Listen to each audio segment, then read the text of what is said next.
E aí eu faço esse questionamento: você já teve alguma oração atendida? E por que que essa pergunta é importante?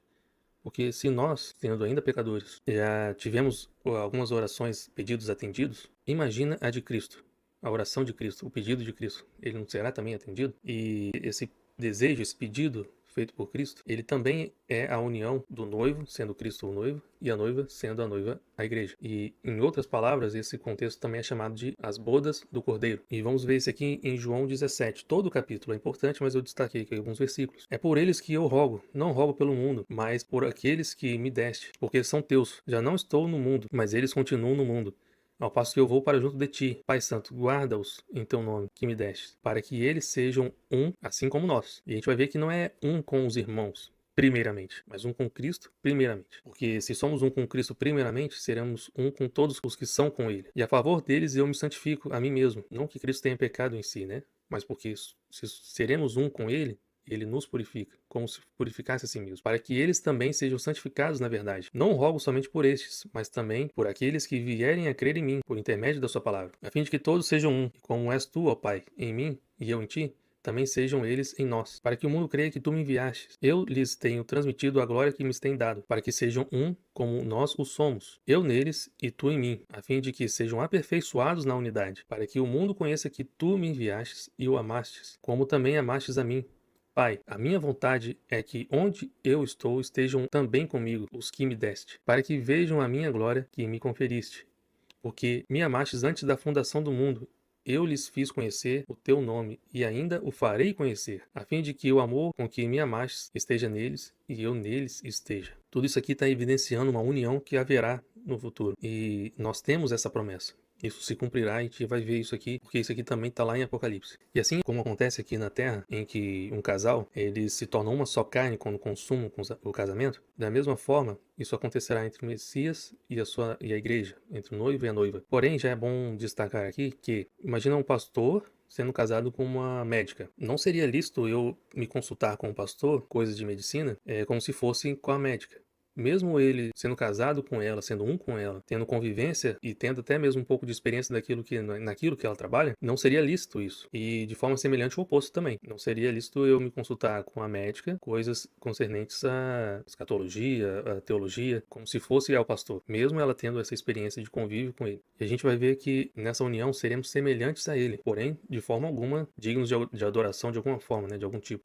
Olha como João fala em 1 João 3, 2 a 6. Amados, agora somos filhos de Deus e ainda não se manifestou o que haveremos de ser. Sabemos que, quando ele se manifestar, seremos semelhantes a ele. E olha só, Jesus já tinha ressuscitado e subido aos céus, né? Ele está falando quando ele se manifestar pela sua segunda vinda, que seremos semelhantes a ele. Haverá a ressurreição, né? Porque haveremos de vê-lo como ele é. E assim mesmo se purifica todo o que nele tem esta esperança. Assim como ele é puro, todo aquele que pratica o pecado também transgride a lei.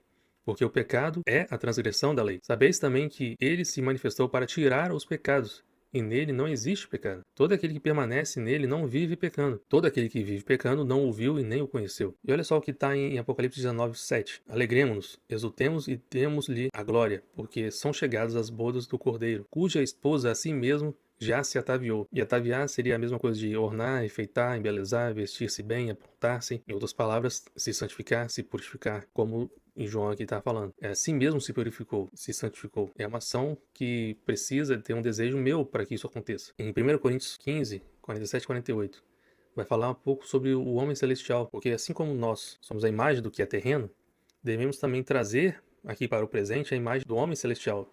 Nós não nascemos de novo em espírito, nós não somos agora cidadãos dos céus. Bem, o cidadão dos céus tem parâmetros diferentes, tem características diferentes, tem valores diferentes desse mundo. E devemos trazer esses valores celestiais para o presente, para aqui, para servir de testemunho para os outros, né? Para mostrar para os outros que essa transformação é possível, ela é verdadeira e é necessária, né? Em Romanos 6, 5 a 11, vai falar, porque se somos unidos a ele, em semelhança da sua morte, certamente seremos também semelhantes da sua ressurreição. Ou seja, se nós morremos em pecado e essa carne aqui também vai perecer, nós também temos essa esperança que também seremos ressuscitados e seremos como ele é, porque nos unimos a ele. E até então eu nunca vi ninguém falando exatamente por que João teve essa confusão em que ele acaba se prostrando diante do anjo com a intenção de adorá-lo. Alguns podem achar que, eu não sei, eu nunca ouvi essa explicação aqui e eu achei bastante concernente trazer isso aqui, porque ele já tinha escrito, né, que a gente acabou de ler em 1 João, que ainda não se manifestou, mas quando ele se manifestar, seremos semelhantes a ele, porque nos uniremos a ele. E quando ele faz isso, em Apocalipse 19:10, o anjo lhe fala, né, eu sou conservo teu, dos teus irmãos, que mantém o testemunho de Jesus. Isso aqui é interessante, essa frase, né? Porque se os anjos do Senhor são santos, eles não precisam exatamente manter o testemunho de Jesus, porque eles já são perfeitos, eles são santos. Então, é diferente de alguém que era pecador e foi santificado. Aquele que não era santo foi santificado, aquele que não era justo foi justificado. Em Apocalipse 22, de 8 a 9, ele vai relatar isso de novo, né? O que aconteceu. Porque ele ouviu e viu a ressurreição, né? Todas essas coisas, toda aquela profecia, mas ele viu a ressurreição. E como ele também já tinha escrito em 1 João, ele diz que seríamos como ele é. E assim como aquele exemplo que eu acabei de dar, em que um pastor casado com uma médica, não é lícito você trocar os papéis, né? Vamos dizer assim. Não é lícito essa adoração, né? Mas aí você pode se perguntar, poxa, mas ele viu um anjo lá. Era um anjo que estava falando com ele. Mas Jesus não falou que nós seremos como anjos do céu? Jesus aqui em Mateus 22, 29 a 30, Jesus estava respondendo aos saduceus, se não me engano, aos saduceus que não acreditavam na ressurreição. Eles vieram com uma suposição, né? Uma hipótese em que, porque na lei antiga, imagina só, um casal, né? O homem, ele tem vários irmãos. Se esse marido, ele morre, a esposa dele tem que casar com o irmão mais próximo. E nesse exemplo que os saduceus estavam dando, o marido morria, o irmão mais próximo morria, depois o outro irmão morria também, e assim por diante. E aí eles perguntam, então, na ressurreição, ela vai ser casada com quem, então? E aí Jesus vem e responde, errais porque vocês não conhecem as escrituras, nem o poder de Deus, porque Deus transforma as coisas, né? Deus consegue mudar aquilo que não era santo para santo, aquele que não era justo para justo, e fazer nova criatura, né? E assim, na ressurreição, não se casam nem se dão em casamento, porém são como os anjos no céu. Mas olha só, ele não fala que são exatamente como anjos, mas são como anjos. E a gente vê que em João, em Apocalipse ali, ele está vendo algo que é semelhante a um anjo, né? E por isso que há essa confusão. Poxa, eu devo adorá-lo, já que ele é um com Cristo? Será que eu devo fazer isso ou não? Porque ele viu a ressurreição e viu como seremos. E aqui já está a resposta que não, essa adoração não é devida e na verdade é ilícita, né? Ela deve ser somente para Deus. Em 1 Coríntios 6, 15, 17 e 19. E agora vamos tratar de mais evidências dessa união, né? Porque talvez algumas pessoas não tinham esse conhecimento de que será literalmente assim. Talvez achavam que era de forma simbólica, enfim, em 1 Coríntios 6, 15, 17 e 19. Não sabeis que vossos corpos são membros de Cristo? E eu, porventura, tomaria os membros de Cristo e os faria membros de meretriz? Absolutamente não. Mas aquele que se une ao Senhor é um espírito com ele. Acaso não sabeis que o vosso corpo é santuário do Espírito Santo que está em vós? O qual tendes da parte de Deus e que não sois de vós mesmos? Ou seja, assim como um casamento, o marido não pertence a si mesmo, mas pertence à esposa, e a esposa não pertence a si mesma, mas pertence ao marido, o que nos lembra até de cantares em que fala, eu sou do meu noivo, meu noivo é meu. Em 1 Pedro também está falando que nós seremos unidos ao incorruptível, em 1 Pedro 3,4. E em 1 Coríntios 1,30 vai dizer assim, mas vós sois dele, em Cristo Jesus, o qual se nos tornou, da parte de Deus, sabedoria, justiça e santificação e redenção. Essas coisas, esses itens aqui, a gente precisa buscar. A gente vai ver isso mais especificamente no próximo vídeo. Em 1 Coríntios 10, 17. Porque nós, embora muitos, somos unicamente um pão, um corpo, porque todos participamos do único pão. E a gente vê que quem é esse pão, né? Jesus, em João 6,35, ele diz, eu sou o pão da vida. Mas qual a referência no Antigo Testamento que a gente tem a respeito disso? Os hebreus, quando eles saíram do Egito, quando foram libertos, Deus instituiu a Páscoa. E nisso também instituiu 7 dias para comer pães asmos. Acho que a palavra melhor é pães ázimos. E em Levítico 21, 6, 8 e 22, e 23 também, na verdade, aqui está falando especificamente do pão, né? Mas em Levítico 23 vai falar sobre a Santa Convocação, que é em 15 de Nissan, em que começa os 7 dias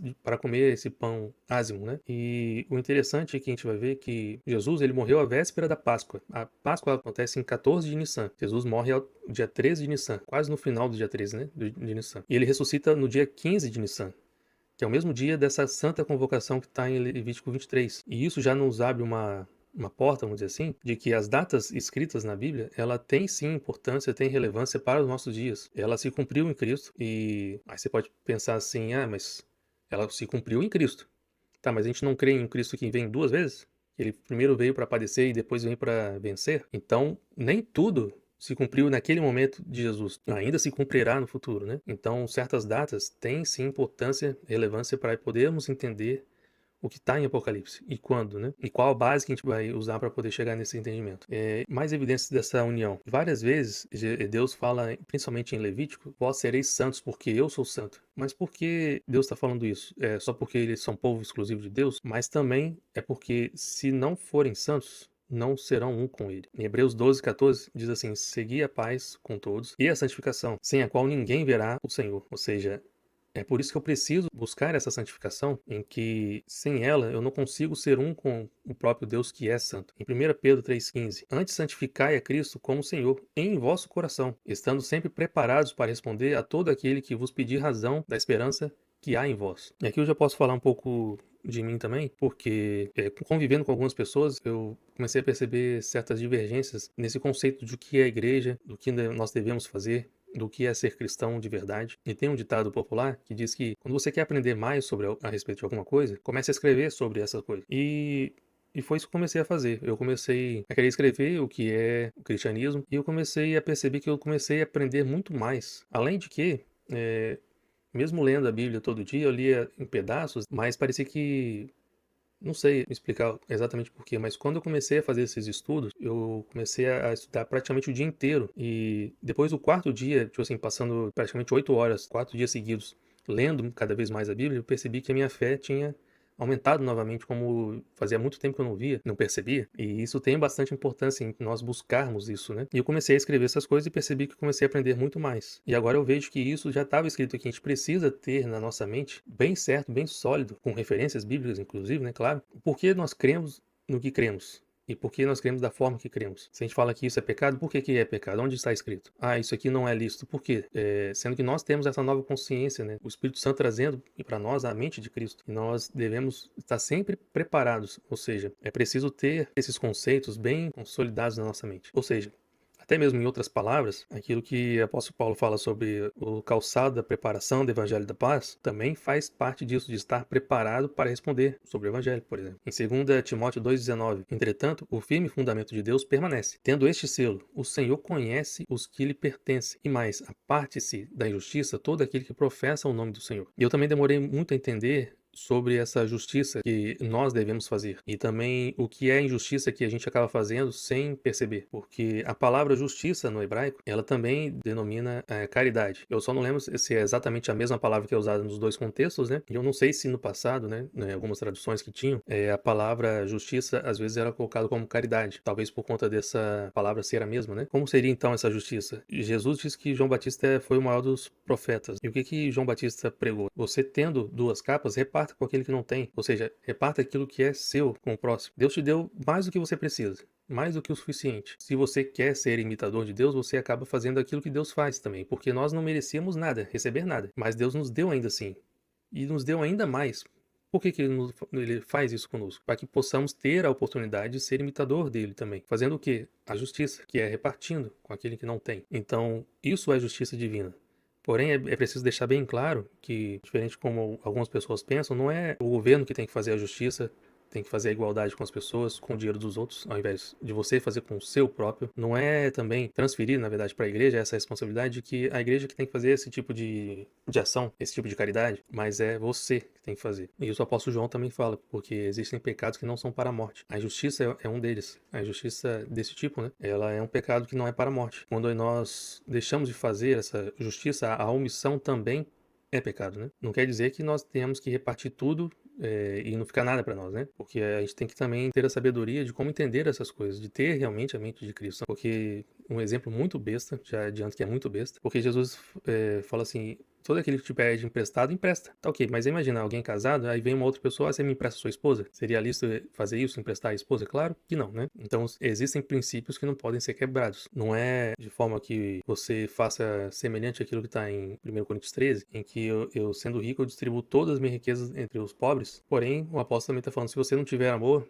e você fizer isso, não vai adiantar de nada. Não vai ser proveitoso para nada. E mais evidência sobre essa união está em Apocalipse, quando fala sobre o tabernáculo divino. Em Apocalipse 7:14, João está tendo uma conversa ali com um dos 24 anciãos, em que ele responde-lhe: meu Senhor, tu o sabes. Ele, então, me disse: São estes os que vêm da grande tribulação, lavaram as suas vestiduras e alvejaram no sangue do Cordeiro, razão porque se acham diante do trono de Deus, e o servem de dia e de noite no seu santuário. E aquele que se assenta no trono estenderá sobre eles o seu tabernáculo. Ou seja, está falando do tabernáculo divino, e Deus estenderá sobre eles o seu tabernáculo. Mas veja bem, eles alvejaram as suas vestiduras no sangue do Cordeiro, para então serem dignos, né? Para então estarem prontos para que isso aconteça. E eu fiz um paralelo com Êxodo 24, 9 a 11, em que Moisés sobe ao monte junto com Arão, Nadab e Abiú e mais 70 anciões. Eles viram a Deus, eles foram até o céu, né? Porque dali do Monte Sinai foram levados até o céu, e viram o Deus de Israel, sob cujos pés havia uma como pavimentação de pedra de safira, que se parecia com o céu na sua claridade. Ele, Deus, não estendeu a mão sobre os escolhidos dos filhos de Israel. Porém, eles viram a Deus e comeram e beberam. Olha só, não é que isso de alguma forma pode ser interpretado como uma maldição, ou eu não os abençoo, mas isso também nos serve como um entendimento de que haveriam certas coisas que ainda seriam reveladas. Deus não estendeu a mão sobre eles. Porém, aqui em Apocalipse está falando que Deus estenderá o seu próprio tabernáculo sobre aquelas pessoas. Então, existe uma diferença aqui, e como haveriam coisas que seriam ainda anunciadas, o Evangelho eterno de Deus, a vontade de Deus de fazer de nós o próprio tabernáculo, de unirmos com Ele, sermos um com Ele, tudo isso ainda seria revelado, por isso que Deus não estendeu a mão sobre os filhos de Israel naquele momento, mas em Apocalipse está falando que estenderá o seu próprio tabernáculo sobre eles. E aqui em Apocalipse 3:12 vai nos esclarecer algumas coisas, porque a gente vai ver que em Apocalipse, no capítulo 2 e 3, vão ter várias promessas, né? Porque são cartas às 7 igrejas, e vão haver ali várias promessas. Porém, eu já vi pastores pregando em que parece que essa promessa é todo aquele que vencer. Seriam para qualquer um de nós que vencermos. Mas não é bem assim. As cartas das 7 igrejas em Apocalipse têm uma mensagem codificada aos 144 mil selados. E isso é o que a gente vai ver aqui e que eu gostaria de provar. Está escrito assim: Ao vencedor faloei coluna no santuário de Deus, e daí jamais sairá. Gravarei também sobre ele o nome do meu Deus, o nome da cidade do meu Deus, a nova Jerusalém que desce do céu, vinda da parte de Deus, e o meu novo nome. Jesus também terá um novo nome. Mas olha só, se essa promessa for para todos que vencerem, e tá, essa promessa faloei coluna do santuário, então quer dizer que o santuário será feito só de colunas? Será todo ele feito de colunas? Será que é isso mesmo? E assim como a Nova Jerusalém tem 12 fundamentos, que são os 12 apóstolos, tem 12 portas, que são as 12 tribos, ele fala também de forma modificada sobre os 144 mil. Em Apocalipse 21:17 diz que a muralha, a medida da muralha é de 144. Aí tá falando de 144 côvados, né? Pois é, mas está se referindo também aos 144 mil selados. E eles, essa promessa que são para eles serão feitos colunas do santuário, porque eles terão a missão única na história, em que é difícil explicar exatamente como vai ser. Na verdade, é difícil a aceitação, né? Mas que a gente vai chegar nesse entendimento no futuro. E Apocalipse 21, 3 e 22, para mim está a evidência final dessa união de Jesus e a igreja, né? Do noivo e da noiva, da boda do cordeiro. Então ouvi uma grande voz vinda do trono, dizendo: Eis o tabernáculo de Deus com os homens. Deus habitará com eles serão um povo de Deus, e Deus mesmo estará com eles. Aí no versículo 22 fala: Nela não vi santuário, porque o seu santuário é o Senhor, o Deus Todo-Poderoso, e o Cordeiro. Porém, olha só, Deus fez a promessa, e falou aí coluna do santuário. Como agora ele está falando que não vi santuário, porque o santuário é o Senhor? É porque haverá essa união. Então, essa união é verdadeira e ela será, não é de forma simbólica, ela ocorrerá de fato. E seremos o santuário do Senhor, assim como ele será o santuário, né? E a gente vê que Jesus já havia se referido ao seu próprio corpo como um santuário. Em João 2, 19 e 21, quando ele fala: se vocês destruírem esse santuário, eu vou reconstruir em 3 dias. E ele está falando do próprio corpo. Mas se seremos um com ele, então também seremos esse santuário. E por isso que os apóstolos falaram que nós somos edificação para a habitação de Deus. Sendo que também eu acho que é muito bom pontuar, em Marcos 1:1 diz que princípio do evangelho de Jesus Cristo, o Filho de Deus. Ou seja, é o princípio, não é ainda o fim. Então, quando foi o fim? Isso se completou na doutrina dos apóstolos, né? Em Jesus e nos discípulos que se tornaram apóstolos, se cumpriu a profecia que está tanto em Isaías como em Miqueias, dizendo que de Sião sairia a lei. Os judeus interpretam que seria a renovação da lei, né? Seria um ensinamento da lei, dos judeus ensinando a lei a todos os povos. Mas saíram novas leis. Então, a maioria das coisas que os apóstolos escreveram não são meramente para aquele tempo, não são recomendações para nós, mas também são mandamentos. Algumas vezes eles falam especificamente: isso aqui é novo mandamento, isso aqui é mandamento para vocês. Quando não é, ele fala: sobre esse assunto eu não tenho mandamento, Mas a minha opinião é essa. E certas vezes ele faz recomendações para aquele povo: "Ó, vocês coríntios fazem isso e não fazem aquilo". E aí a gente tem que saber interpretar o que que é, o que não é lei, né. Infelizmente, por conta dessas divergências, acabam surgindo várias denominações, por conta dessa divergência de entendimento. Porém, Deus é um só, e a igreja também deveria ser uma só. Na verdade, ela é.